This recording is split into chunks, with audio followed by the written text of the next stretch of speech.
తెలంగాణ రాష్ట్రంలో ఉమ్మడి ఆదిలాబాద్ జిల్లాలో ఉన్నటువంటి ఇంద్రవెల్లిలో రాష్ట్రంలో ప్రజాపాలన కొనసాగిస్తున్నటువంటి ముఖ్యమంత్రి రేవంత్ రెడ్డి గారి ఆధ్వర్యంలో తెలంగాణ పునర్నిర్మాణ సభ ఏర్పాటు కావడం జరిగింది.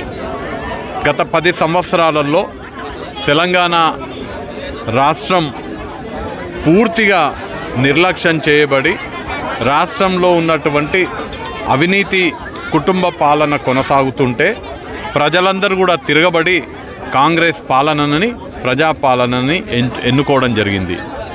ఎన్నుకోబడిన తర్వాత ఎన్నికలకు ముందు ఇచ్చినటువంటి ప్రతి హామీ, మరీ ముఖ్యంగా 6 గ్యారెంటీలు ఏదైతే కాంగ్రెస్ పార్టీ అధికారంలోకి వస్తే నెరవేరుస్తామని చెప్పడం జరిగిందో 2 హామీలని ఆల్రెడీ నెరవేర్చడం జరిగింది.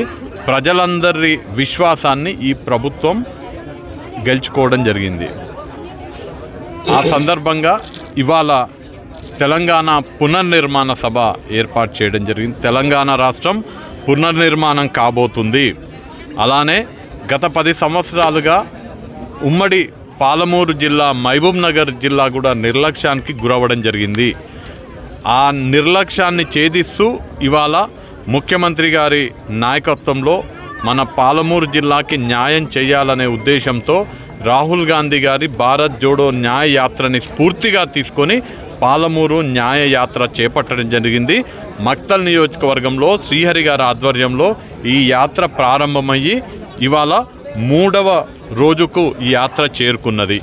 ఇవాళ ఈ యాత్ర ముగింపు సందర్భంగా ముఖ్య అతిథిగా మాజీ పిసిసి అధ్యక్షులు, రాష్ట్ర నీటిపారుదల అలానే సివిల్ సప్లైస్ శాఖ మంత్రివర్యులు ఉత్తమ్ కుమార్ రెడ్డి గారు రాబోతున్నారు.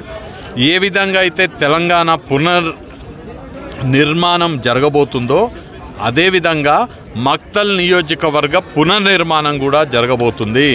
గత 10 సంవత్సరాలలో ఇక్కడ ఉన్నటువంటి పాలకులు మక్తల్ నియోజకవర్గాన్ని పూర్తిగా నిర్లక్ష్యం చేయడం జరిగింది.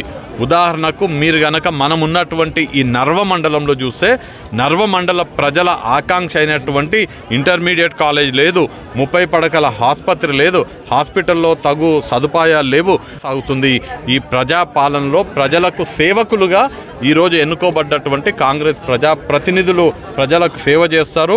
రేవంత్ రెడ్డి గారి ఆధ్వర్యంలో తెలంగాణ రాష్ట్రాన్ని ఒక ఆదర్శ రాష్ట్రంగా అన్ని రంగాలలో అభివృద్ధి పదంలో నడిచే విధంగా మలుచుకోవడంలో అందరం కూడా భాగస్వామ్యం అవుతాం. ఇక్కడ ఉన్నటువంటి వేలాది మంది కార్యకర్తలని నర్వనే కాదు, మొన్న మొదట ప్రారంభించిన నాటి నుంచి కృష్ణా మండలం, తర్వాత మాగనూరు మండలం, ఉట్కూరు మండలం, మక్తల్ మండలం, నర్వ మండలంలో వచ్చినటువంటి స్పందన చూస్తే మీకు తెలుస్తుంది. ఇవాళ మిమ్మల్ని నేను కోరుతున్నా, ఇప్పుడు అమరచింత ఆత్మకూరులో కూడా యాత్ర నడుస్తుంది. మీరు అమరచింత ఆత్మకూరుకి వచ్చి యాత్రకు కాంగ్రెస్ పార్టీ కార్యకర్తల బలమేందో చూడవలసిందిగా మిమ్మల్ని విజ్ఞప్తి చేస్తున్నాం.